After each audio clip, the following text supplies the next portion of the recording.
The chandeliers of Ashworth House blazed with 1,000 candles, their light catching on silk and jewels, until the ballroom seemed to swim in liquid gold, and Lady Eleanor Hartwell stood at its periphery like a shadow cast by all that brilliance, her gown a modest creation in last season's dove grey that had belonged to her late aunt, marking her as distinctly apart from the peacock display of London's finest. She had not wished to attend. Her father's illness had worsened, and she would have much preferred the quiet sanctuary of his bedside, with a volume of philosophy to pass the evening hours.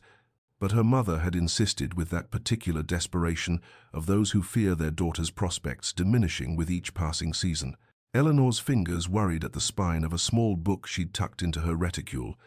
a habit that brought her comfort in rooms where conversation felt like navigating a minefield of social conventions she'd never quite mastered, her mind too occupied with Aristotle and Newton to memorize the intricate dance of who might speak to whom and when. She had been standing near the potted palms, half hidden and grateful for it, when the Duke of Thornbury entered with his habitual retinue of admirers. Harrison Blackwell moving through the crowd with the casual cruelty of a man who had never once questioned his right to every space he occupied. Eleanor had heard of him. Naturally, all of London whispered of the Duke's cutting wit and glacial demeanour, how he could destroy a reputation with a single raised eyebrow, how he collected hearts like trophies before discarding them with the same care one might show a wilted boutonniere. Their eyes met across the room quite by accident, her gaze having wandered from her study of the architectural details above, and she saw something flicker in his expression, recognition, perhaps, or more likely disdain at finding someone so plainly out of place among the glittering assembly. He approached with the deliberate grace of a predator who has spotted wounded prey, and Eleanor felt her breath catch in her throat, every instinct screaming to flee. But propriety and paralysis kept her rooted to the marble floor as he stopped before her, his perfectly tailored evening clothes making her borrowed gown seem even more shabby by comparison.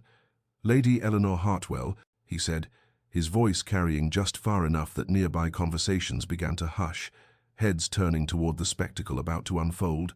How refreshing to encounter someone so delightfully unburdened by the tyranny of fashion or social grace. His companions laughed, the sound sharp and cruel,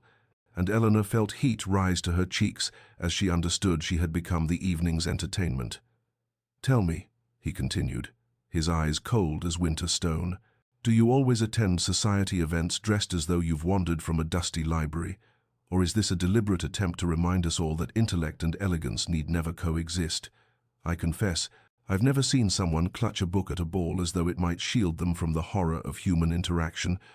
though I suppose when one has nothing of interest to say, literature makes for a more stimulating companion than one's own conversation."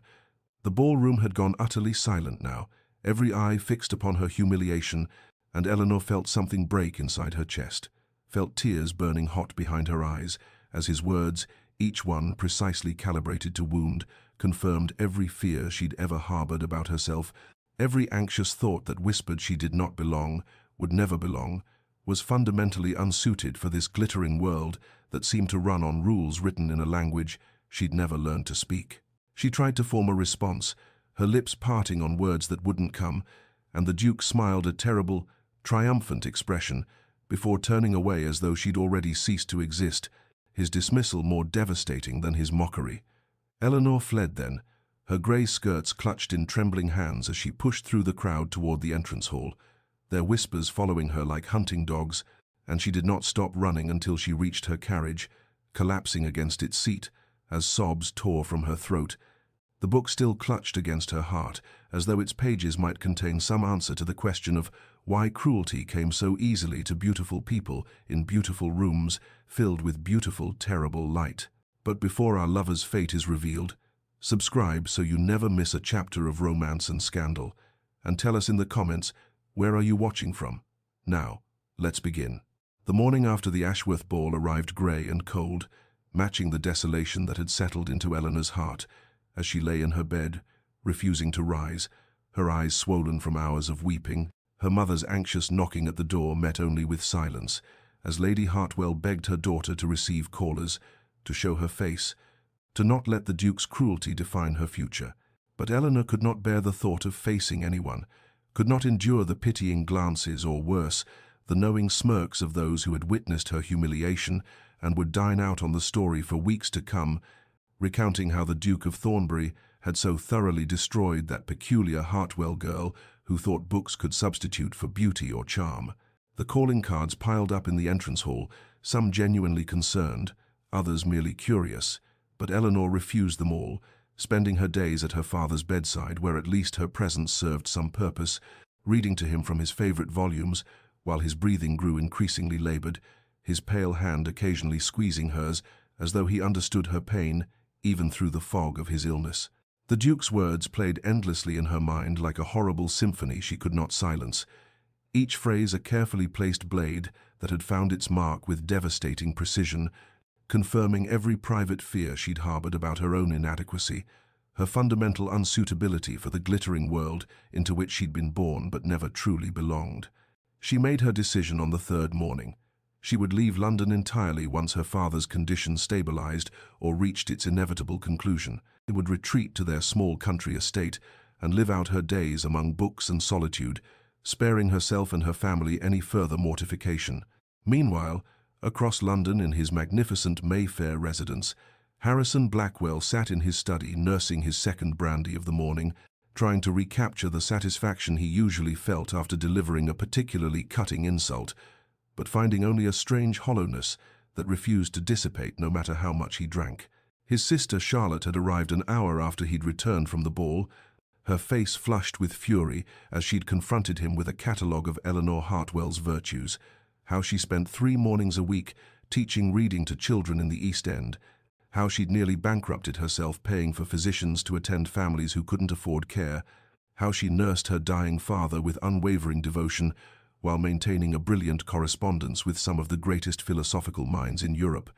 how she possessed more genuine worth in her smallest finger than existed in the entire assembly of that vapid, cruel ballroom. Charlotte's words had struck him with unexpected force, painting a portrait of a woman he'd dismissed as merely awkward and unfashionable, revealing depths of character that made his own existence seem suddenly, terrifyingly shallow. He had built his life on the foundation of his father's teachings, that sentiment was weakness, that compassion was for the inferior, that power lay in the ability to wound without flinching,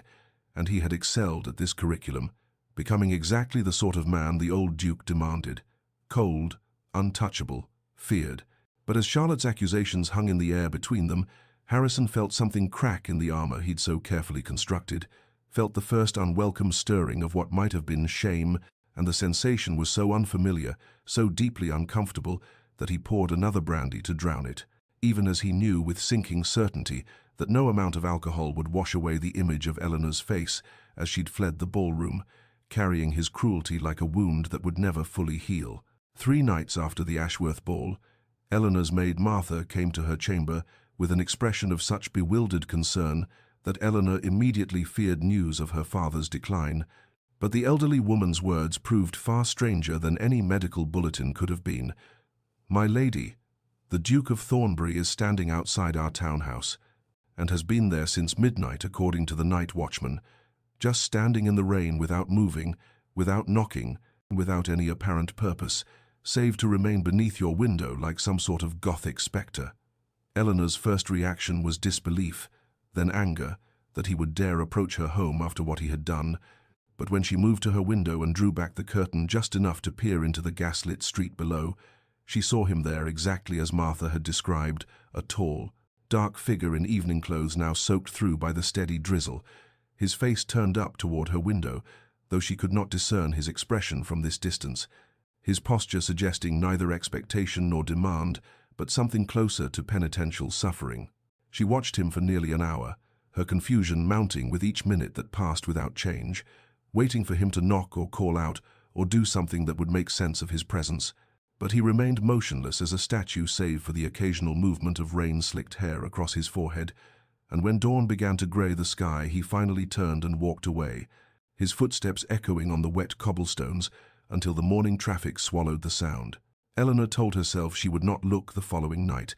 that whatever game the Duke was playing deserved no audience, but as midnight approached, she found herself drawn inexorably to her window, and there he stood again in the same spot, this time beneath a clear sky bright with stars, his face tilted upward, as though reading constellations or seeking answers in the vast indifference of space. The third night brought fresh rain, and still he came, and Eleanor felt her anger warring with a confused curiosity that she resented almost as much as his original cruelty. What could he possibly hope to achieve through this bizarre vigil, this silent standing in weather that must be thoroughly miserable, this refusal to approach or explain or even acknowledge whether he knew she watched him from behind her curtains? She considered sending a servant to demand his departure, considered having her mother's footman forcibly remove him, considered writing a scathing note asking what madness possessed a duke to lurk outside respectable homes like a common vagrant. But some instinct she could not name stayed her hand, some whisper of intuition, suggesting that whatever was happening in the rain-dark street below contained a meaning she had not yet grasped. By the fourth night, Eleanor had stopped pretending she would not watch, had instead positioned a chair by her window, and wrapped herself in a shawl as she observed his vigil with the same scholarly attention she might bring to a difficult philosophical text, studying the way he stood with military straightness, despite obvious exhaustion, the way his hands remained at his sides without fidgeting or seeking warmth, the way he seemed to have committed himself to this strange penance, with the same thoroughness he had once applied to her destruction, and she found herself wondering what species of guilt or madness, or perhaps both, could drive a man of his station to such extraordinary lengths, standing night after night in the cold and wet and dark, beneath the window of a woman he had publicly humiliated, asking nothing, saying nothing, simply bearing witness to his own remorse in a language that required no words at all. On the morning of the 8th day, as Eleanor sat with her father reading from Wordsworth while he drifted in and out of fevered sleep,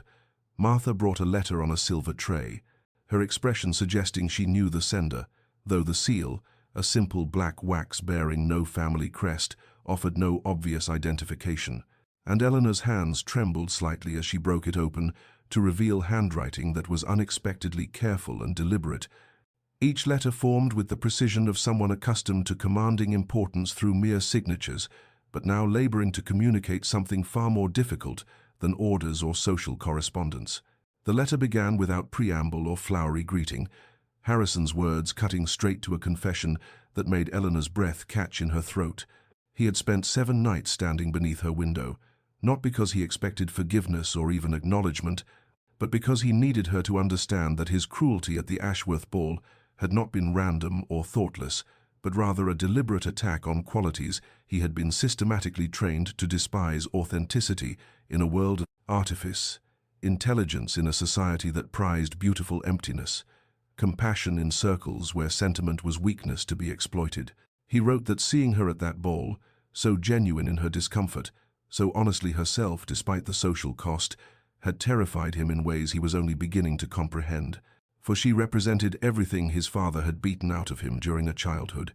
spent learning that kindness was a luxury reserved for fools, and that power resided solely in the ability to wound without conscience or consequence. The letter's middle section detailed his sister's intervention, how Charlotte's catalogue of Eleanor's charitable works and intellectual achievements had held up a mirror to his own spiritual poverty, revealing a man who had mistaken cruelty for strength and isolation for superiority, who had cultivated a reputation for cutting wit while becoming progressively more hollow inside,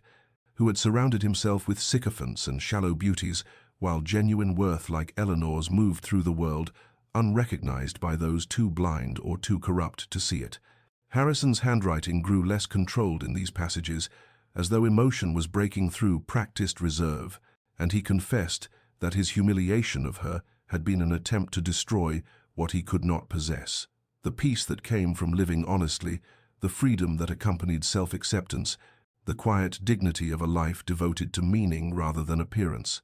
He asked nothing of her, made no requests for audience or forgiveness, but stated simply that he would continue his vigil for as long as it took for her to believe his remorse was genuine rather than performative, that he understood she had no reason to trust the sincerity of a man whose entire existence had been built on surfaces and deceptions, but that he would stand beneath her window every night until the seasons changed and changed again, if necessary, bearing witness to his shame in the only language he had left, the mute testimony of endurance and exposure to elements that cared nothing for titles or consequence. The letter closed with a single sentence that Eleanor read 3 times, her heart performing complicated maneuvers she could not name. "I do not ask you to forgive the Duke of Thornbury, Lady Eleanor, for he deserves no such grace. But perhaps someday you might come to believe that the man who stands in the rain below your window is trying, however inadequately, to become someone worthy of the extraordinary person he so grievously wronged." Weeks passed, and what had begun as Eleanor's reluctant curiosity transformed into something closer to systematic observation, her scholarly mind applying itself to the study of Harrison Blackwell's nightly vigil with the same rigor she might bring to a particularly complex philosophical text, and she found herself noting details that accumulated into a portrait far more complicated than the cruel aristocrat who had shattered her dignity at the Ashworth ball. She watched as autumn's rain gave way to the first frost of winter, observing how he began bringing a book that he would read by the light of a small lantern when the weather permitted, his posture suggesting genuine absorption rather than mere performance. And once she saw the title through her opera glasses, Marcus Aurelius's Meditations, which struck her as either calculated symbolism or evidence that his letter's claims of attempting transformation might contain some kernel of truth. On a particularly bitter November night when sleet turned the cobblestones treacherous, she witnessed him help a drunk man who had collapsed nearby, supporting the stranger's weight and walking him 3 streets over to what appeared to be his lodgings, then returning to resume his post as though this interruption had been the natural action of any decent person rather than the extraordinary condescension of a duke towards someone society deemed beneath notice. The stray cats began appearing in the 3rd week of her observation, scrawny creatures that haunted the mews behind the townhouses, and Eleanor watched with growing amazement as Harrison produced small packets of food from his coat pockets, crouching down with infinite patience to coax the wary animals close enough to eat, his movements gentle in ways that contradicted everything she knew about his reputation for cutting coldness and aristocratic disdain. She noticed, too, the toll the vigil was taking on him, how his face grew gaunt as the weeks accumulated, how his expensive clothing began showing signs of weather damage, despite what must have been daily replacement, how he sometimes swayed slightly in the small hours before dawn, as though exhaustion threatened to topple him, yet he never once knocked on her door or made any gesture that might be construed as demanding acknowledgement or reward for his suffering. Eleanor found her anger beginning to crack like ice under spring sun, not breaking entirely but developing fissures through which complicated emotions seeped confusion at his persistence, unwilling admiration for his endurance, curiosity about what manner of transformation could drive a man to such lengths, and something she refused to name that felt dangerously close to concern when she saw him shivering in the pre-dawn cold. She told herself repeatedly that this was mere observation, that studying his behavior implied nothing about forgiveness or softening,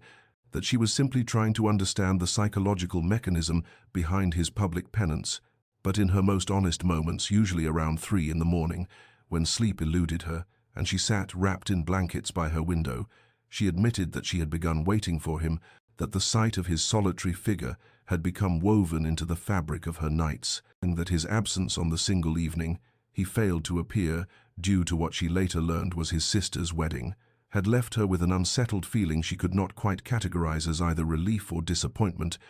and she wondered with growing unease whether her observation of his vigil was changing her as much as his endurance of it seemed to be changing him. The storm arrived on the 43rd night of Harrison's vigil, announced by afternoon skies that darkened to an ominous green-black and winds that rattled window panes throughout Mayfair, with a violence that sent servants scurrying to secure shutters and bring in anything that might become a projectile in the tempest to come, and Eleanor stood at her window as the first fat drops began to fall, watching the street below and knowing with absolute certainty that he would come despite the weather's fury, despite any rational person seeking shelter from what was clearly going to be one of the season's most violent storms. She told herself she didn't care, that if he was fool enough to stand in a lightning storm, then his fate was his own concern. But even as she formed these thoughts, her eyes remained fixed on the corner where he always appeared, and when his familiar figure materialized through the driving rain at precisely midnight, something tightened in her chest that felt uncomfortably like fear rather than the satisfying vindication she had expected to feel watching him suffer the consequences of his obstinate penance. The lightning began in earnest around 1 o'clock, great jagged strikes that illuminated the street in stark white flashes, and Eleanor could see Harrison clearly in those moments, soaked through completely, his expensive coat plastered to his frame, his hair dripping rivulets down a face set in lines of grim determination, and she watched as he swayed slightly. When thunder cracked so close, the entire house shuddered, watched as he steadied himself and remained rooted to his spot, with a stubbornness that would have been admirable if it weren't so utterly maddening. By 2 o'clock the storm had reached its full fury, rain falling in sheets so thick it seemed impossible to breathe within them, wind howling through the streets with a voice like grief itself, and Eleanor found herself pressed against the window glass, her breath fogging it as she strained to keep him in sight through the deluge. And when the next lightning strike came so bright, it seared her vision. Even through closed eyelids, she saw him stumble, saw his knees begin to buckle, and before her conscious mind could engage in its usual careful deliberation, her body was moving, her feet carrying her away from the window and down the stairs at a run that would have scandalized her in any other circumstance, her hands fumbling with the locks on the front door that she had not touched in 6 weeks, and then she was wrenching it open to the storm's assault, cold rain immediately drenching her nightdress and wrapper, and there he was on the pavement looking up at her with an expression of such profound shock and hope and fear that it stopped her heart mid-beat, and they stood there facing each other for a moment, suspended outside time, both soaked to the bone, both uncertain, the space between them charged with something more dangerous than the lightning crackling overhead, and Eleanor realized with a clarity that felt like its own kind of storm that everything was about to change, that opening this door meant opening something far more consequential than mere wood and iron, that the choice before her in this rain-lashed moment would determine not just this night, but all the nights that followed, and still she stood there, the threshold beneath her feet feeling like the edge of the world itself. Eleanor gestured toward the servants' entrance, with a hand that trembled from cold and something far more complicated than mere temperature. Her voice, when she finally found it emerging smaller than she intended, barely audible above the storm's continued assault. "You should come inside to dry off, not to the main rooms. But the servants' hall has a fire."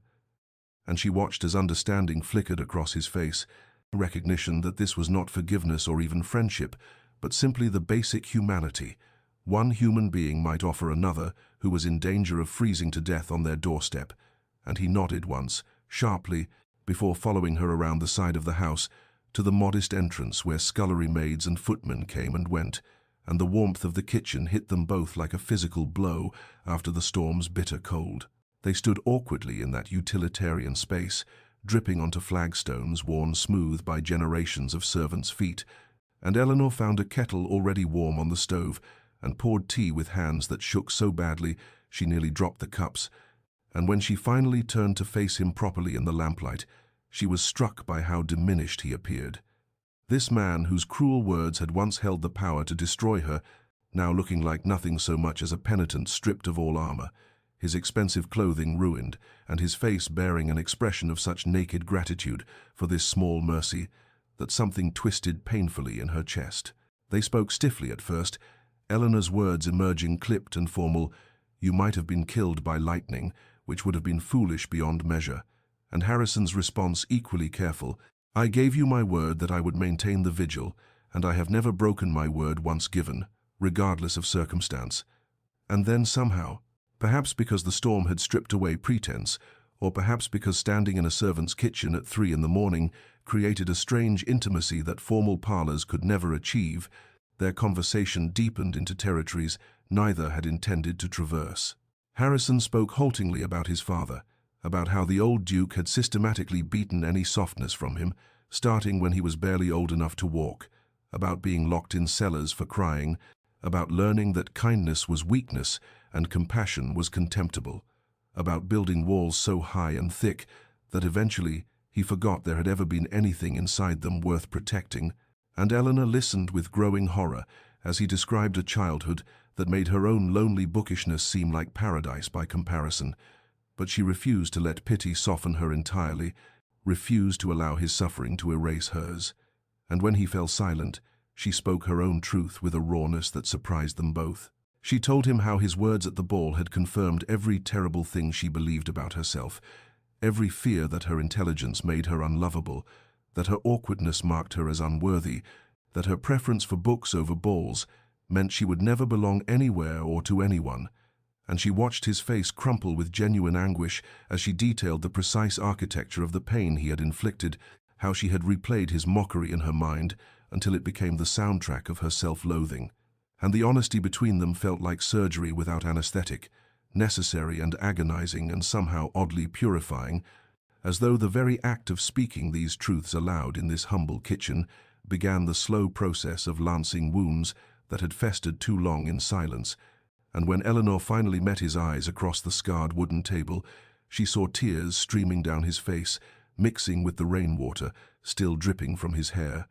And she realized with a shock that felt like lightning of its own kind that this moment of painful honesty had created something between them that had not existed before. Not friendship, not forgiveness, but perhaps the fragile foundation upon which either might eventually be built, if they both proved brave enough to continue this terrible, necessary excavation of their mutual wounds. The storm's fury had lessened to a steady rain by the time Eleanor spoke, the words that would reshape both their futures, her voice emerging quiet but steady in the warmth of the servants' kitchen where they had laid bare their wounds.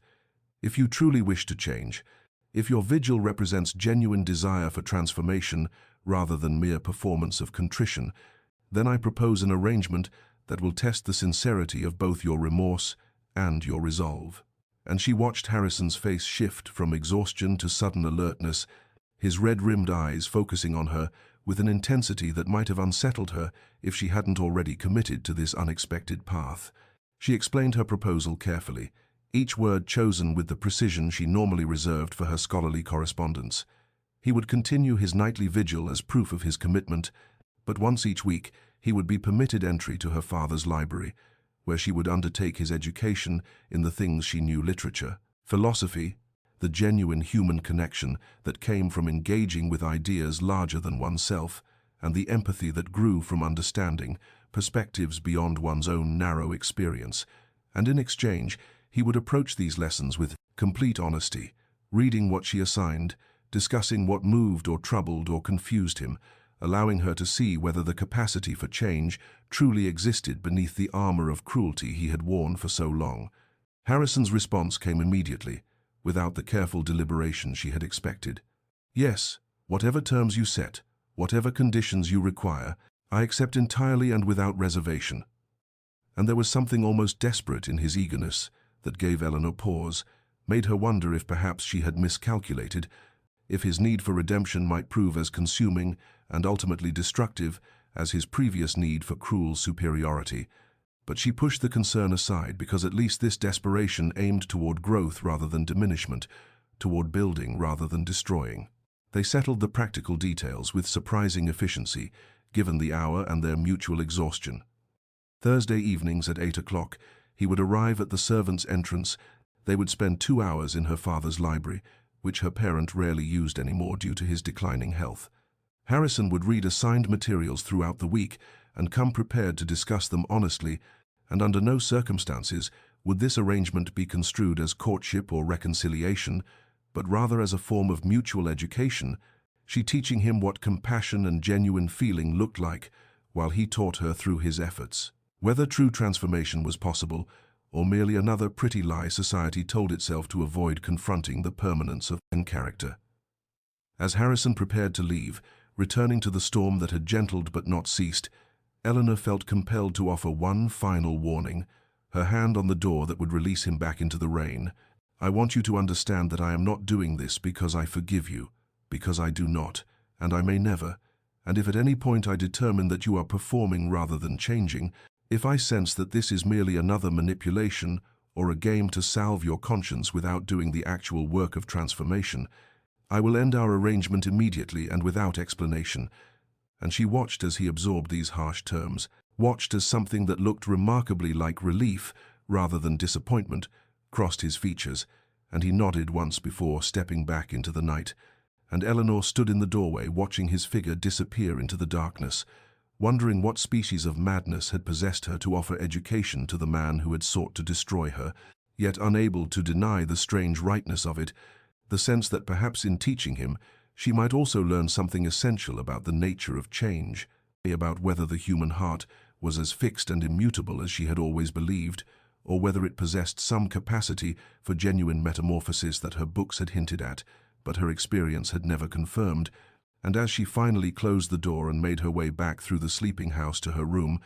she felt the weight of what she had set in motion, settling over her shoulders like a cloak whose warmth and burden she would carry into whatever future this arrangement might create. Months passed like the turning of pages in one of Eleanor's beloved books, each Thursday evening adding another layer to their unexpected arrangement, and what had begun as rigid educational sessions, with Eleanor assigning texts and Harrison dutifully reporting his reactions, gradually transformed into something neither had anticipated: genuine intellectual communion, the kind of meeting of minds that Eleanor had only ever experienced in her solitary readings, and that Harrison had never known existed beyond the transactional conversations of society. The transformation revealed itself in small moments. The evening, Harrison arrived with his copy of Wordsworth's poems, marked with careful annotations in his own hand, passages underlined, where the language had struck him with unexpected force. And when Eleanor asked him to read his favorite aloud, his voice broke on the lines about splendor in the grass, glory in the flower. And she watched in astonishment as tears streamed down his face, this man who had been taught that emotion was weakness, now weeping openly over poetry's beauty. And he looked at her with something like wonder and said, "I never knew words could do this, could reach inside and touch places I didn't know existed." And Eleanor felt something shift in her chest, and some final barrier beginning to crumble. She began to see past the armor he had worn for so long to the wounded boy beneath, the child who had learned to survive through cruelty because kindness had been beaten out of him before he was old enough to understand what was being lost. And she found herself wanting not just to teach him, but to show him all the beauty he had missed, all the tenderness the world could offer if one approached it with an open heart rather than a closed fist. Harrison brought her gifts that revealed his growing understanding of what she valued, not jewels or expensive trinkets, but rare first editions he discovered in dusty bookshops, a manuscript of medieval poetry he found at an estate sale, a leather journal with her initials embossed on the cover for her own philosophical writings, and each gift demonstrated that he had been paying attention not just to her words, but to her essence, to the things that made her who she was, rather than who society expected her to be. Eleanor reciprocated by teaching him to see beauty in ordinary moments, pointing out how lamplight transformed her father's library into a cathedral of shadows and gold, how the rain against the windows created rhythms as complex as any symphony, how the simple act of sharing tea and conversation could become a form of communion if approached with genuine presence rather than social obligation. And she watched as Harrison learned to pause, to notice, to allow himself to be moved by small magnificences he had previously dismissed as beneath his attention. Their discussions ranged from philosophy to poetry to the nature of redemption itself, and Eleanor found herself challenged by Harrison's questions, his perspective shaped by suffering, giving him insights into human darkness that her more sheltered experience had not provided. And gradually, she began to realize that she was learning from him even as she taught, that this exchange was becoming genuinely mutual rather than the one-sided transaction she had initially envisioned. Friendship bloomed between them like something inevitable and surprising all at once, growing in the spaces between their weekly meetings, nurtured by the knowledge that he still maintained his vigil every night, still stood beneath her window in rain and cold and the early snows of approaching winter. And Eleanor found herself watching for him, not with anger anymore, but with something dangerously close to anticipation, and sometimes when sleep eluded her, she would stand at her window and simply observe him reading by lamplight.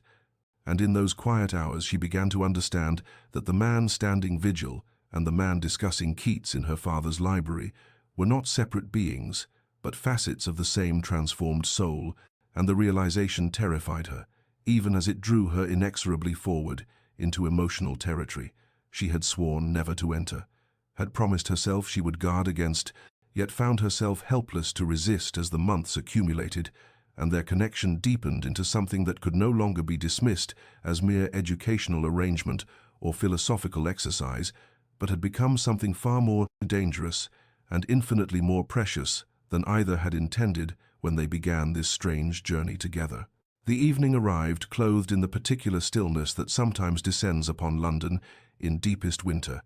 when even the city's usual clamour seems muffled by cold and darkness, and Eleanor had selected Shakespeare's sonnets for their lesson with deliberate care, drawn to their exploration of love's complexities and time's relentless passage, though she told herself this choice held no deeper significance than academic interest in poetic form and metaphor. Harrison arrived precisely at 8 as always, but Eleanor noticed something different in his bearing tonight, a tension in his shoulders that spoke of words held back, of confessions building pressure behind the careful walls of their established routine,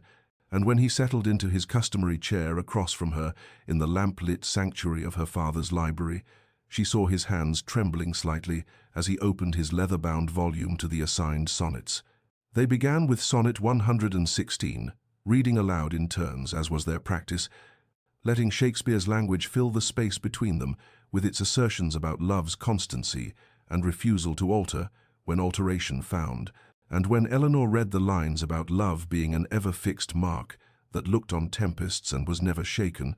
she felt Harrison's gaze upon her with an intensity that made her stumble over the words, made her suddenly aware that they were no longer simply discussing poetry, but circling something far more dangerous and immediate. Harrison's voice, when he read Sonnet 73, carried weight beyond mere recitation, each line about autumn's yellow leaves and twilight's fading seeming to speak directly to their strange situation, and when he reached the final couplet about love growing stronger in the presence of approaching loss, he closed the book with careful deliberation and looked at Eleanor with eyes that held something she had learned to recognize over these months, but had never allowed herself to name. "I need to tell you something," he said quietly, his careful composure cracking to reveal the vulnerability beneath.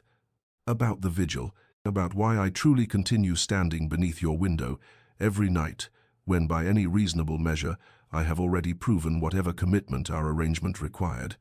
And Eleanor felt her heart begin to race even as she maintained her outward calm, even as she told herself she was not ready for whatever confession was about to reshape the careful boundaries they had established. Harrison spoke then with the honesty she had demanded from their first tentative arrangement, his words coming slowly as though each one cost him something precious. "It began as penance, yes,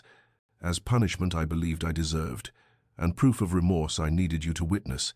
but somewhere in those long cold hours it transformed into something else entirely, into the most peaceful part of my existence, and into hours when I could simply be present without performance or pretense, watching your window and knowing that you were safe within, that you were perhaps reading or writing or thinking those profound thoughts you share with me each Thursday,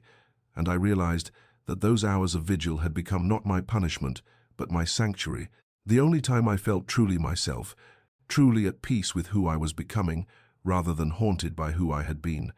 And Eleanor listened with something like terror blooming in her chest, because she recognized the truth he was speaking,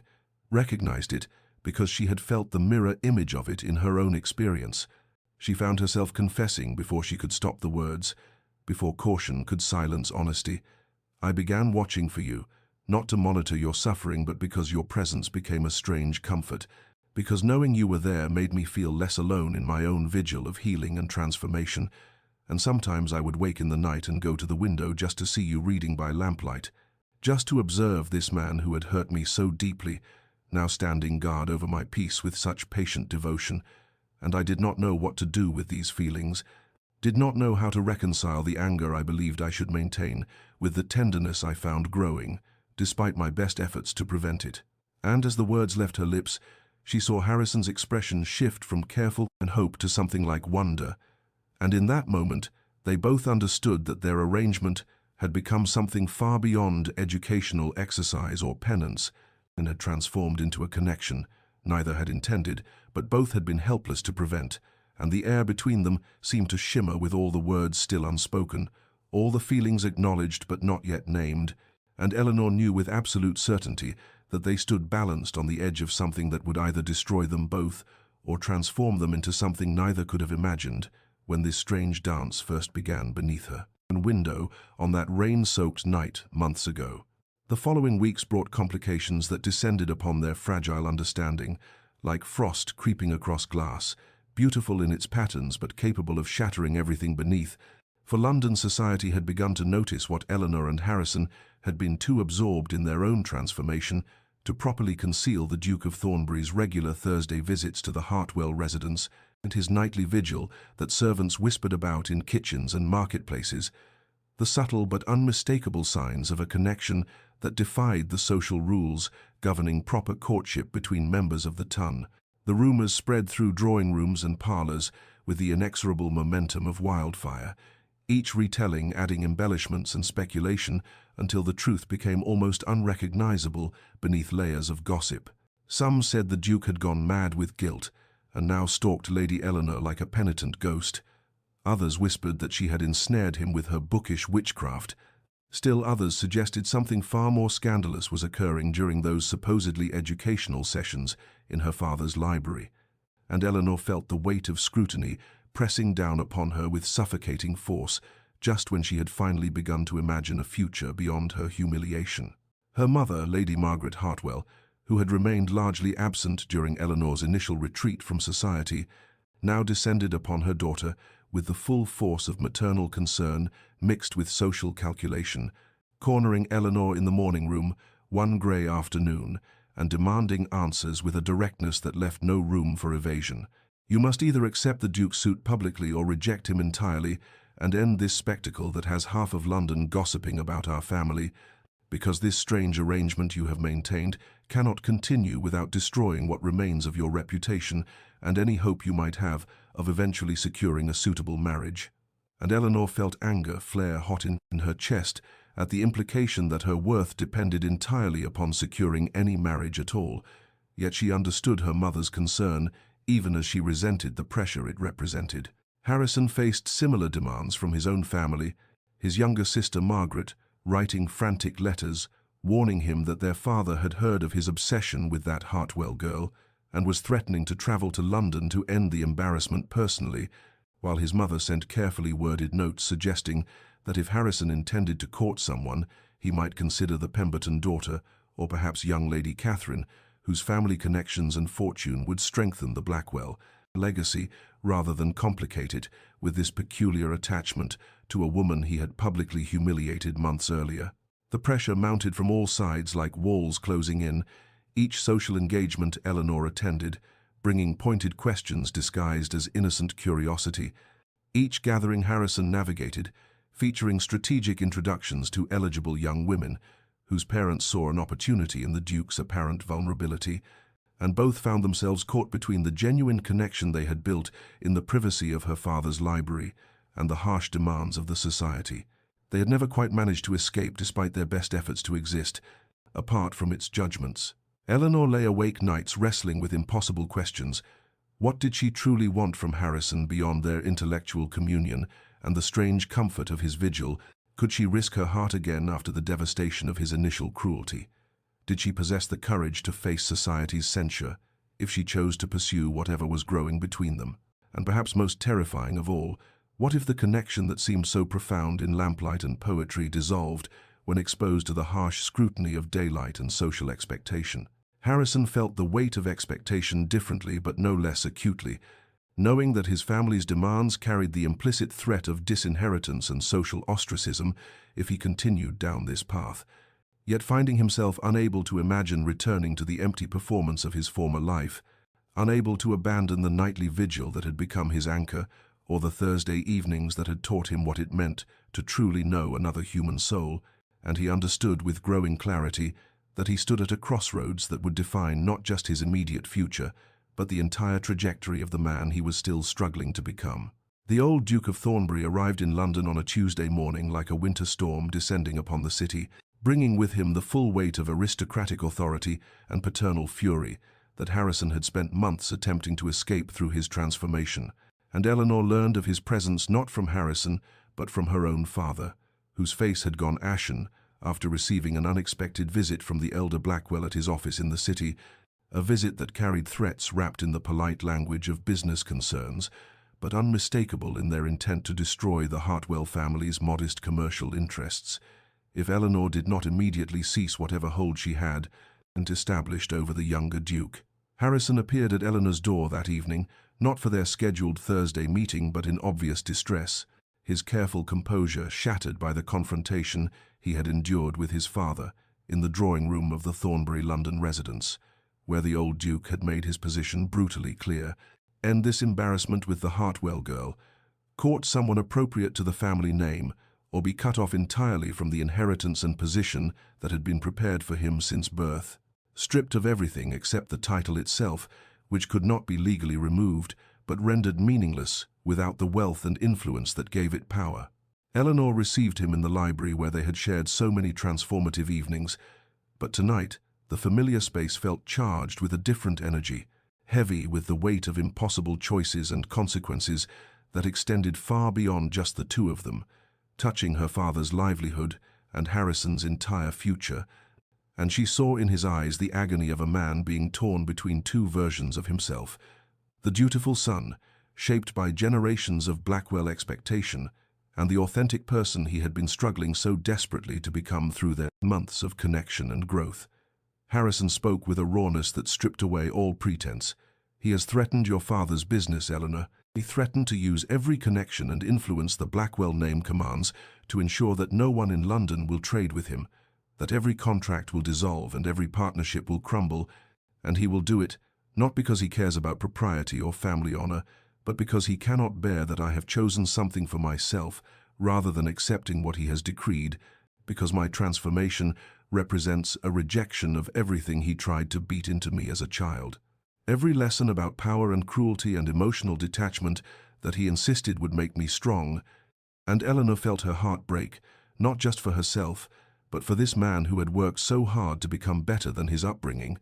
who now faced losing everything he had built through genuine effort and painful honesty. She wanted to tell him to choose his inheritance, to protect himself and his future, wanted to be noble and self-sacrificing and release him from whatever obligation he felt toward her, but the words would not come because she knew with devastating clarity that if Harrison returned to his father's control, if he abandoned this path of transformation to become again the cold, cruel man society expected, it would destroy not just their connection, but the very soul he had been fighting to reclaim, and she could not bear to be the reason for that destruction, even if it meant watching her own father suffer the consequences of the old Duke's vindictive power. Harrison looked at her across the library that had become their sanctuary and asked the question that would define everything that followed.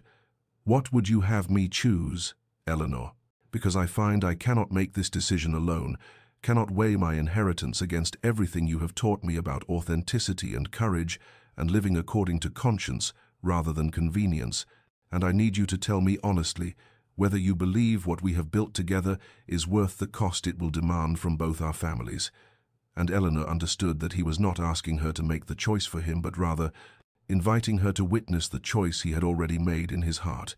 the choice that terrified him precisely because it represented a complete severance from everything familiar and safe, a leap into unknown territory with no guarantee of anything except the integrity of following his transformed conscience rather than his father's commands. And she took his hands in hers and spoke with a conviction that surprised them both, telling him that she could not make this decision for him, but that whatever he chose, she would understand, that their connection had already given her more than she had believed possible after her humiliation, that he owed her nothing except continued honesty about who he was and what he truly wanted from his one precious life. And in that moment of complete vulnerability and mutual recognition, they both knew that the crisis had arrived, that would either shatter them completely or forge them into something strong enough to withstand whatever consequences followed from choosing love and authenticity over inherited power and social approval. Harrison left Eleanor's library that night with a clarity that felt both terrifying and liberating, the kind of certainty that arrives only when all other paths have been exhausted, and the soul recognizes its true direction regardless of cost, and he walked through London's darkening streets toward his father's residence, knowing that the conversation awaiting him would sever connections that stretched back through generations of Blackwell lineage, would transform him from heir to outcast in the span of a single confrontation. Yet he felt no hesitation because the months of standing vigil had taught him something. His father's brutal lessons never could that a life lived in service to inherited cruelty was no life at all, merely an expensive performance of empty power that corroded everything genuine within until nothing remained, but the polished shell society mistook for strength. The confrontation with the old Duke unfolded in the mahogany-paneled study where Harrison had received so many punishments as a child, that familiar room where disappointment had been administered with methodical precision alongside the leather strap that hung even now in the corner like a monument to paternal authority. And Harrison spoke with a steadiness that surprised even himself, telling his father that he would not end his connection with Eleanor Hartwell, would not return to the cold performance of ducal duty as it had been defined for him since birth, that he chose instead to forfeit his inheritance and whatever financial security the Blackwell fortune represented, because he had discovered through painful transformation that integrity possessed a value that no amount of money could purchase or compensate for losing. The old Duke's rage erupted with volcanic force, threats and curses filling the study as he detailed exactly how he would destroy Harrison's prospects, strip him of access to family resources, ensure that every door in society closed against him, use his considerable influence to make certain that Harrison's choice resulted in complete social and financial ruin. Yet beneath the fury, Harrison detected something else, a father's baffled incomprehension that his carefully constructed heir had rejected the very power and position that generations of Blackwells had fought to accumulate and preserve, an almost wounded confusion that his son would choose an impoverished existence with a ruined woman over everything the family name could provide. Harrison left his father's house for the last time as midnight approached, carrying nothing but the clothes he wore and the books Eleanor had given him during their Thursday sessions, walking through rain that had begun to fall, like the city itself, wept for the severing of family bonds, and he made his way to Eleanor's street where he had stood vigil so many nights before. But tonight he came not as the wealthy Duke performing penance, but as simply Harrison Blackwell, a man who had chosen love and authenticity over inherited privilege, who had nothing to offer except the changed heart he had fought so desperately to claim from the ruins of his upbringing. Eleanor watched from her window, as she had so many nights, but she understood immediately that something fundamental had shifted in the man standing below, because his posture carried both defeat and victory simultaneously. The heavy sorrow of lost family, mixed with the strange lightness that comes from making an irrevocable choice aligned with one's deepest truth, and her heart broke and soared in the same moment as she comprehended what he had done had actually done, not merely contemplated, but completed the choice that would define the rest of both their lives. Harrison looked up at her window, where lamplight illuminated her silhouette, and called out with a voice that carried through the rain-soaked street, public enough that neighbors would certainly hear, yet intimate in its honest vulnerability, telling her that he came now with nothing but himself, no fortune or inheritance or anything, except the man he had become through her patience and teaching, that he made no demands and held no expectations, but wanted her to know that she had been worth every consequence, that the peace he had found standing beneath her window these many months was worth more than all the Blackwell wealth and position combined. And Eleanor felt tears streaming down her face as she understood that Harrison had given her the rarest gift imaginable, not rescue or financial security or restoration of her social standing, but rather the demonstration through irrevocable action that his transformation had been genuine, that what they had built together possessed enough value that he would sacrifice everything else to preserve its integrity. And in that moment, she knew with devastating certainty that her own choice had become inevitable, that her heart had made its decision long ago, during those Thursday evenings in the library. She had only been waiting for proof that his courage matched the depth of feeling growing within her own chest, proof that now stood in the rain below her window, having burned every bridge except the one that led to her door. Harrison rose with the dawn after spending what remained of the night on Eleanor's doorstep, his body aching from the cold stone, and his heart both shattered and strangely whole, and he walked through London's awakening streets to the modest lodgings he had secured with the last of his personal funds, where he sat at a borrowed desk and began composing the most important letters of his life, not one letter but dozens, each addressed to a specific guest who had attended the Ashworth ball those many months ago, each person who had witnessed his cruel mockery of Eleanor Hartwell and laughed or whispered or simply stood silent while he destroyed an innocent woman's dignity for sport. His hand cramped as he wrote through the morning and into the afternoon, but he pushed through the physical discomfort because these letters represented the final act of his transformation, the public accountability that would match the private change he had undergone through Eleanor's patient teaching, and his own desperate efforts to become something better than the monster his upbringing had created. In each letter he detailed with unflinching honesty the events of that terrible evening, describing his own cruelty not with excuse or mitigation, but with the stark clarity of someone who had come to understand the full weight of his actions, how he had targeted Eleanor precisely because her authenticity and intelligence threatened the carefully constructed facade he had worn like armor since childhood, how his mockery had been an act of cowardice rather than wit, the desperate lashing out of a man who saw in her everything he lacked and feared he could never possess. He wrote of the month since that night, of standing vigil outside her home, not seeking forgiveness but simply bearing witness to his own conscience, awakening after years of cruel slumber, and of the education she had offered him, not from pity, but from a generosity of spirit that he had done nothing to deserve, of the books and conversations and quiet evenings in her father's library, where he had discovered that poetry could move him to tears, and philosophy could reshape a soul, and genuine human connection could heal wounds he had believed permanent. Harrison described Eleanor's character with the kind of detail that only intimate knowledge provides. Her brilliant mind that ranged across subjects from classical literature to natural philosophy, her charitable work among London's poorest families that she conducted without seeking recognition or social credit, her devotion to her ailing father, and her quiet courage in facing a society that judged her for being different rather than celebrating her for being extraordinary. And he made clear that every judgment the Ton had passed upon her was not merely wrong, but revealed more about their own limited capacity for recognizing true quality than about any failing in Eleanor herself. The letters concluded with his public prostration, his acknowledgement that he had renounced his father's inheritance and whatever social position the Blackwell name had once commanded, and that he came before them now as simply a man who had committed a grievous wrong and spent months learning to become someone capable of recognizing and attempting to repair the damage he had caused, and he asked nothing from them except that they reconsider their judgment of Eleanor Hartwell,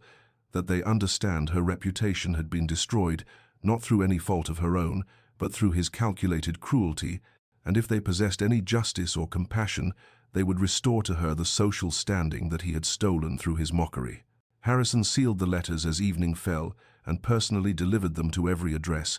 walking through Mayfair and Belgravia with packages of his own public humiliation, knowing that by morning all of London society would be reading his confession,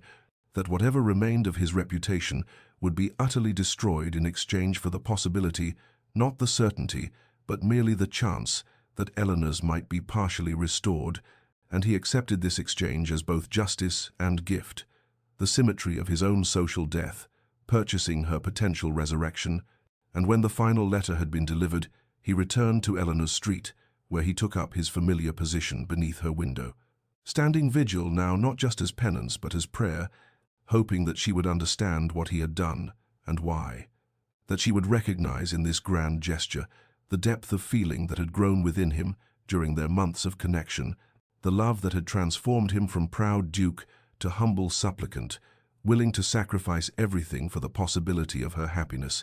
even if that happiness ultimately excluded him entirely. Eleanor received the first whispers of Harrison's letters by mid-morning, when her maid brought tea along, with barely concealed excitement about rumors spreading through the servants' network that connected every great house in London, whispers that the Duke of Thornbury had done something unprecedented, something shocking, something that had the entire Ton buzzing with scandalized fascination, and by afternoon, 3 separate callers had arrived at her door not to see her, for she still refused most visitors, but to speak with her mother about the extraordinary letters that had arrived at dawn, letters that detailed with unflinching honesty the Duke's cruelty at the Ashworth ball and his subsequent transformation,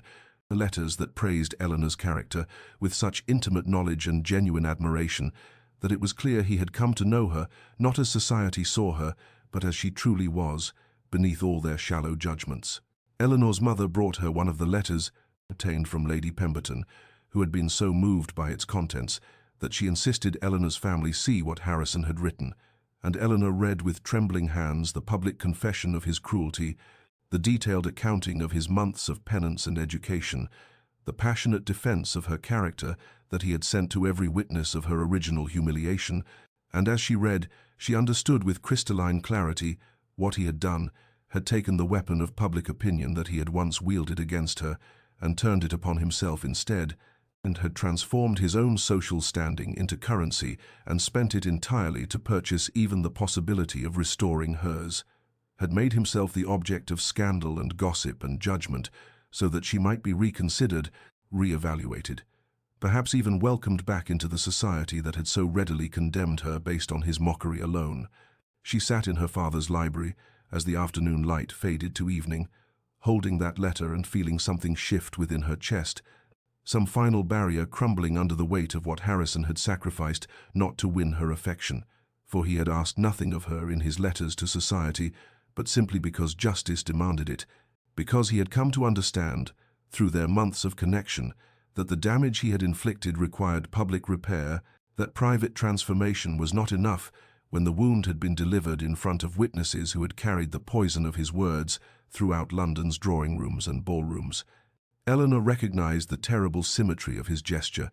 how he had given her exactly what she had needed most, even before she knew she needed it. Not romantic declarations or material comfort, or even the promise of his continued devotion, but rather the restoration of her reputation through the deliberate destruction of his own, the public vindication that allowed her to hold her head high again, not because some powerful man had chosen to protect her, but because that same man had confessed his wrong and detailed her worth with such conviction that society would be forced to reconsider its hasty judgments,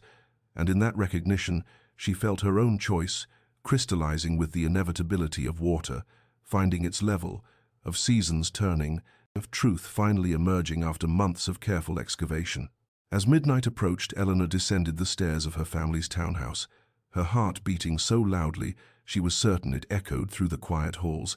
and she moved toward the front door, where she knew Harrison would be standing, as he had stood so many nights before.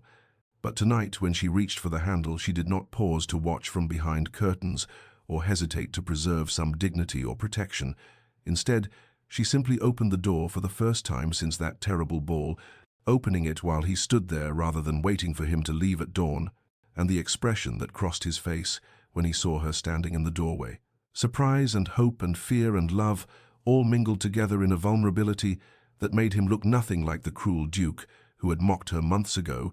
everything like the man who had fed stray cats at 3 in the morning and wept over Shakespeare's sonnets in her father's library. That expression told her everything she needed to know about whether his transformation had been genuine,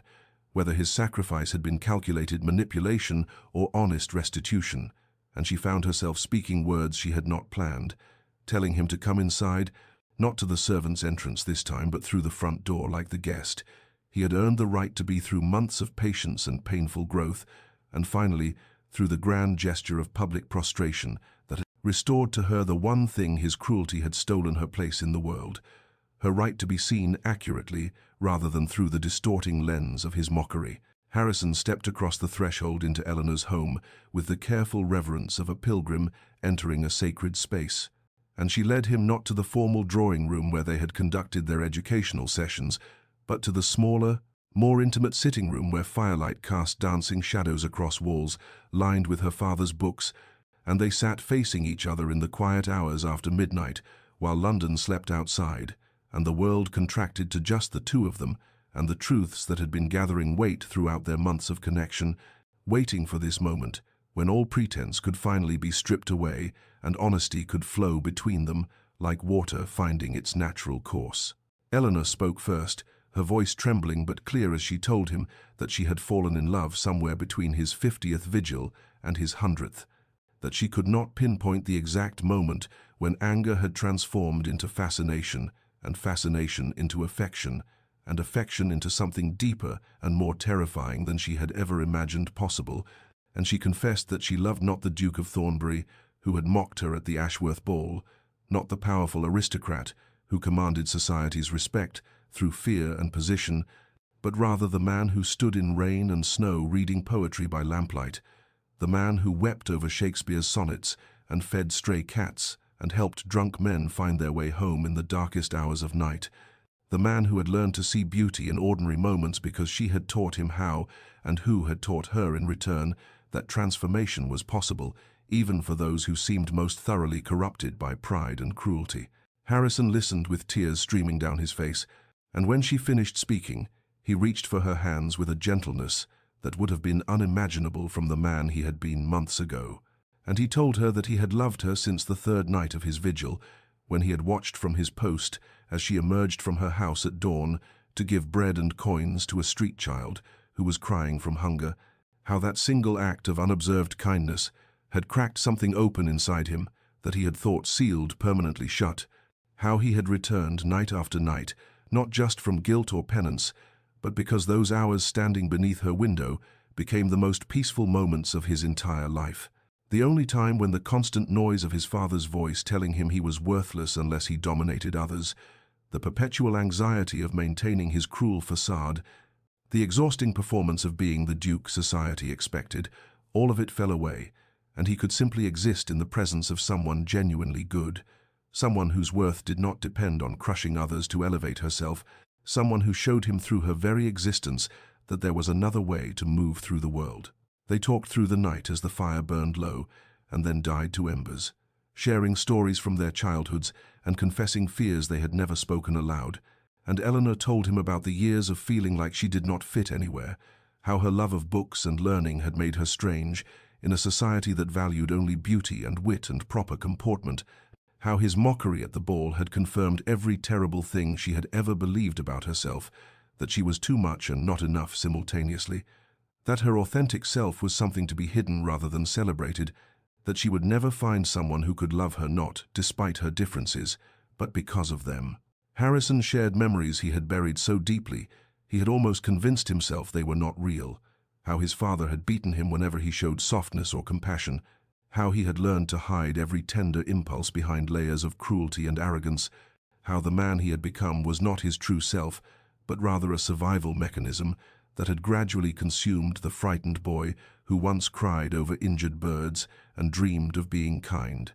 And he confessed that meeting Eleanor, being educated by her in literature and philosophy and basic human decency, had been like remembering a language he had been forced to forget, like coming home to himself after years of exile in a foreign land where nothing made sense and everything hurt. They both cried and they both laughed, sometimes simultaneously, as the vulnerability between them deepened into something that felt more intimate than any physical touch. And as dawn began to lighten the sky outside, Eleanor found herself thinking that this moment, this honest exchange of broken places and careful hopes, was worth every tear she had shed at the Ashworth ball, every lonely day of her retreat, every complicated feeling of watching him stand vigil, while not knowing whether to trust the transformation she was witnessing, because all of it had led to this, to sitting across from a man who had traveled from cruelty to compassion through the difficult terrain of genuine change, a man who loved her not for conforming to society's expectations, but for being exactly who she was, a man who had proven through months of patient action and finally through public self-sacrifice that his love was real and his remorse was genuine and his transformation was complete. Their courtship unfolded in ways that scandalized London society while liberating them, both from the suffocating expectations that had shaped their lives, until that transformative night of confession and reconciliation, for Harrison and Eleanor chose to court not in drawing rooms under the watchful eyes of chaperones or at carefully orchestrated social events designed to display eligibility and propriety, but rather in the streets of London's poorest districts where they walked side by side, distributing food and coins to families who struggled to survive, visiting workhouses where Eleanor had long conducted her charitable work, but which Harrison had never entered until she showed him the faces behind the statistics he had once discussed with casual indifference over brandy in gentlemen's clubs, and together they attended public lectures on philosophy and science at institutions that welcomed women as students rather than ornaments, sitting in crowded halls where ideas mattered more than lineage, and Eleanor's brilliant questions were celebrated rather than suppressed. Society watched with horrified fascination as the Duke of Thornbury, now stripped of his father's fortune, but still carrying the title that meant nothing without wealth to support its dignity, courted the eccentric Lady Eleanor in full view of anyone who cared to observe, making no attempt to hide their unconventional connection or soften the scandal of a ruined duke, pursuing a woman whose reputation he himself had damaged. And the gossip spread through drawing rooms like wildfire, with some matrons declaring it the most romantic transformation they had witnessed, while others insisted it was merely proof that both Harrison and Eleanor were unsuitable for polite society and deserved each other in their mutual disgrace. Harrison's sister Arabella became Eleanor's closest friend during these months of courtship, for she had been the one who first confronted Harrison about his cruelty and had watched his transformation with growing hope that her beloved brother might finally escape their father's poisonous influence. And she stood beside Eleanor at social functions that Eleanor tentatively began to attend again, creating a small but fierce circle of supporters who had witnessed Harrison's genuine change and recognized in Eleanor the extraordinary woman who had catalyzed it. And Arabella confessed to Eleanor during one of their long afternoon teas that she had spent years watching Harrison become more cruel and distant under their father's training, had mourned the kind boy he had once been, and seeing him laugh freely again, seeing him moved to tears by poetry and motivated by compassion rather than contempt, felt like witnessing a resurrection of someone she thought lost forever. The few who supported their courtship were themselves the genuine and kind souls who valued substance over appearance, who recognized that Harrison's public confession and Eleanor's willingness to forgive represented something rare and precious in a society built on maintaining facades and hiding vulnerability. And these supporters, a handful of reform-minded lords, several blue-stocking ladies who had long championed women's education, a few compassionate clergy who preached redemption rather than condemnation, formed a small community around Harrison and Eleanor that proved more sustaining than the broad but shallow approval of the ton had ever been. Eleanor discovered during their unconventional courtship that freedom from society's expectations brought its own kind of joy, that walking through markets with Harrison to select books for the small lending library they were establishing for working families felt more meaningful than any ball she had attended, in that discussing philosophy with him over simple meals in modest restaurants, while other diners stared with recognition and curiosity, satisfied her soul more deeply than elegant dinners, where conversation never ventured beyond weather and gossip. And she found herself thinking that Harrison's cruelty at the Ashworth ball, as devastating as it had been, had paradoxically freed them. Both had forced them outside the rigid structures that would have kept them separate and miserable, had created the conditions for genuine transformation that would have been impossible if he had courted her conventionally, or if she had remained safely ensconced in society's limited vision of what women should be and want. Harrison chose the midnight hour for his proposal because it held sacred meaning for them both. The time when he had stood vigil beneath her window through rain and snow and frost, the hours when transformation had taken root in frozen ground and grown, despite all odds, into something neither had dared imagine possible. And so on, a clear November night, when stars pierced the darkness above London and the air carried the first whisper of winter's approach, he stood once more at Eleanor's door, not as a penitent seeking forgiveness, but as a man who had found himself through the patient guidance of the woman he loved. And when Eleanor opened the door at his gentle knock, she found him there without the trappings of wealth or position,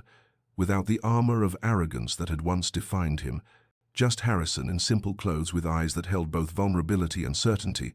And he took her hands in his with the careful reverence that characterized all his gestures toward her now, and told her that he wished to ask her something in this place where his old self had died and his true self had been born, where cruelty had been transformed into compassion through the alchemy of her grace and his willingness to endure whatever penance was required. He spoke without the polished eloquence expected of aristocratic proposals, without grand declarations or practiced phrases,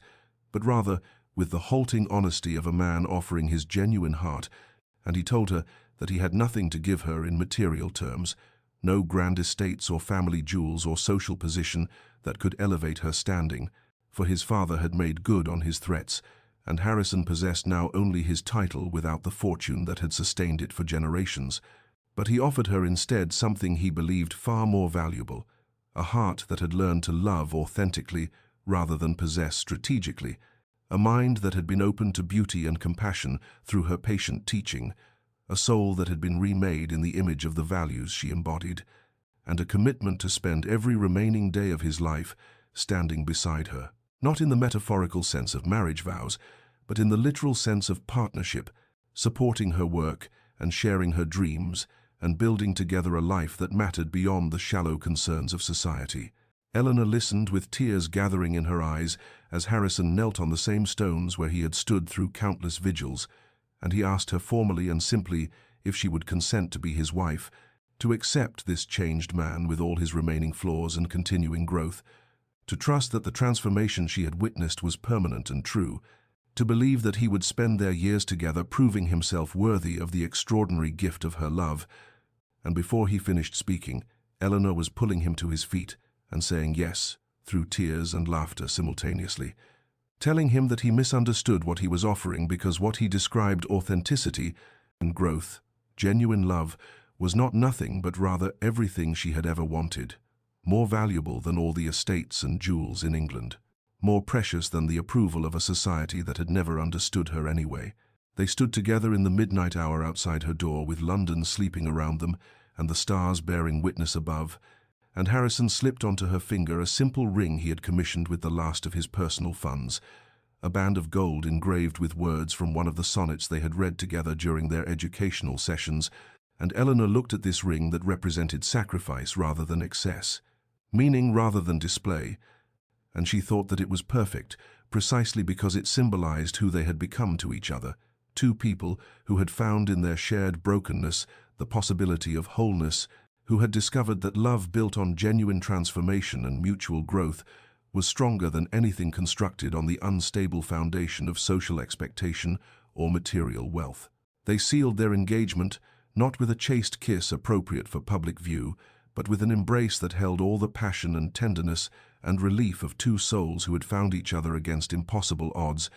who had survived the fire of public scandal and private doubt to emerge, transformed and bound together. And as they held each other in the place where grace had first begun its quiet work,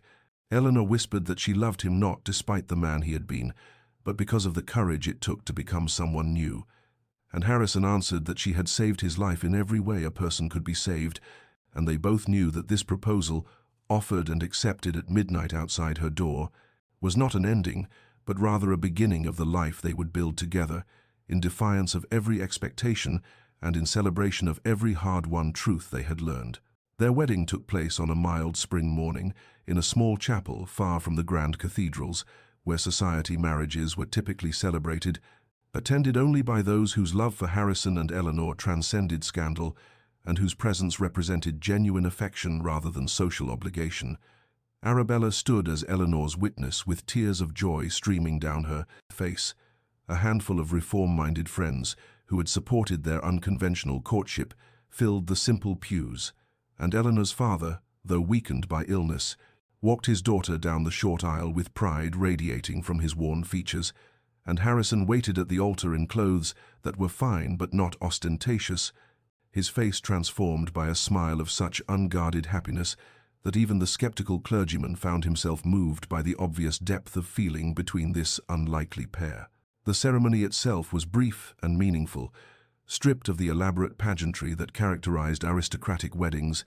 with vows that Harrison and Eleanor had written themselves, speaking of partnership and growth and the sacred duty to help each other become better versions of themselves with each passing year. And when the clergyman pronounced them husband and wife, Harrison kissed Eleanor with tender reverence, while the small gathering applauded,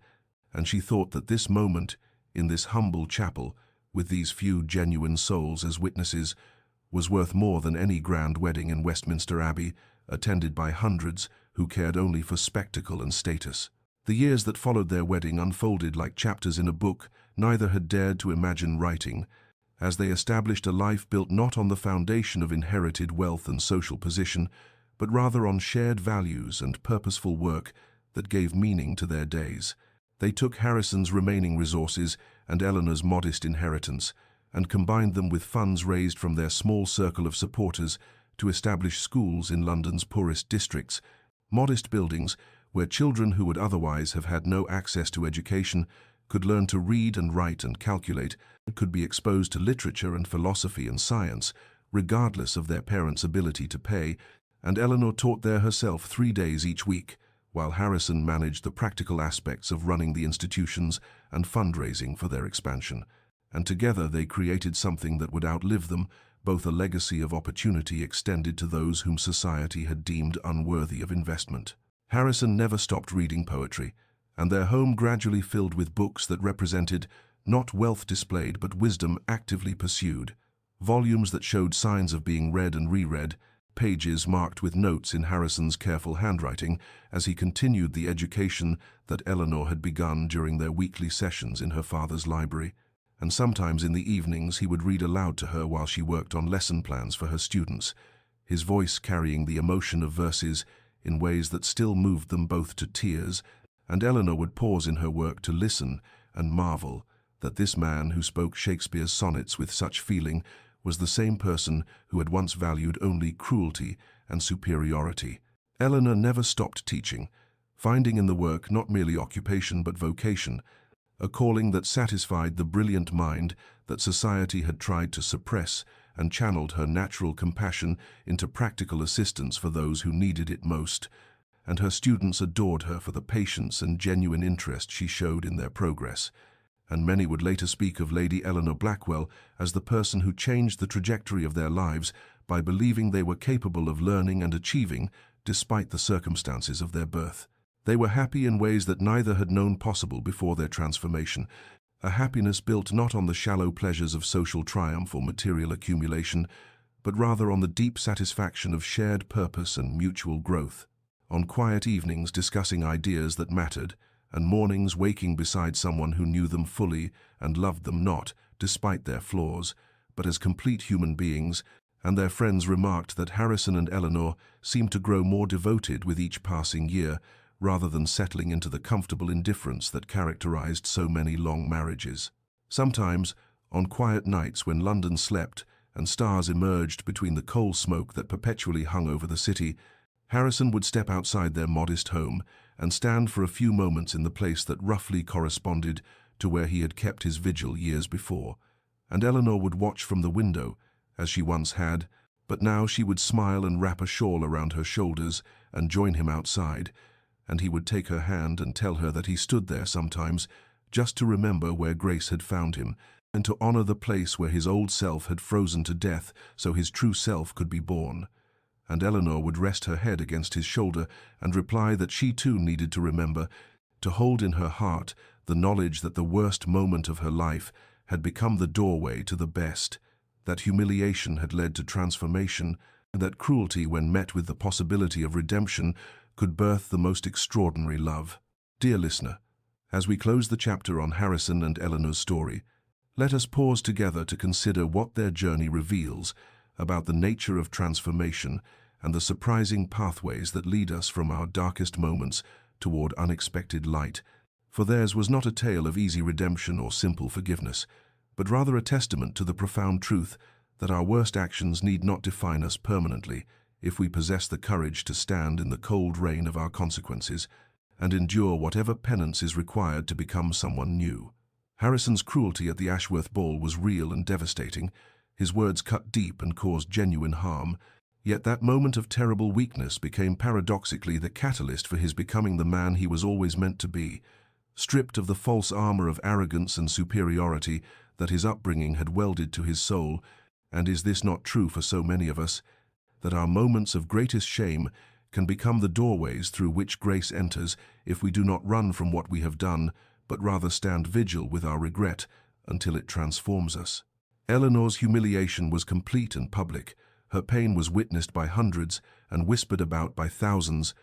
yet she found within herself the extraordinary strength to extend to her tormentor, not easy forgiveness but rather something far more valuable, the opportunity to prove through sustained action that his remorse was genuine, that his transformation was real. And in doing so, she discovered that the scholarly, awkward woman society had dismissed possessed reserves of wisdom and compassion that would eventually change not only Harrison's life, but the lives of countless children who would attend the schools born from their shared purpose. Consider how Harrison's vigil was not a grand gesture designed to win approval, but rather the quiet, persistent work of a man willing to stand in discomfort night after night, with no guarantee of forgiveness, seeking not to erase what he had done, but to demonstrate through patient endurance that he understood the gravity of his cruelty and was willing to bear whatever weight was required to prove his change was authentic.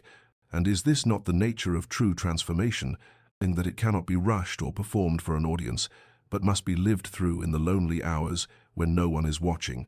except perhaps one person at a window who is learning slowly to see past the surface to the struggling soul beneath? Their love story teaches us that redemption is always possible but never easy, that the path from cruelty to compassion requires walking through fire and standing in storms, that becoming someone new means letting the old self freeze to death in the midnight cold so that something truer can be born, and that this process cannot be hurried or shortcutted, but must be endured with patience and faith that growth is happening even when we cannot see it, like seeds germinating in frozen ground that will eventually push through into spring light. So if you find yourself standing in the cold rain of your own consequences,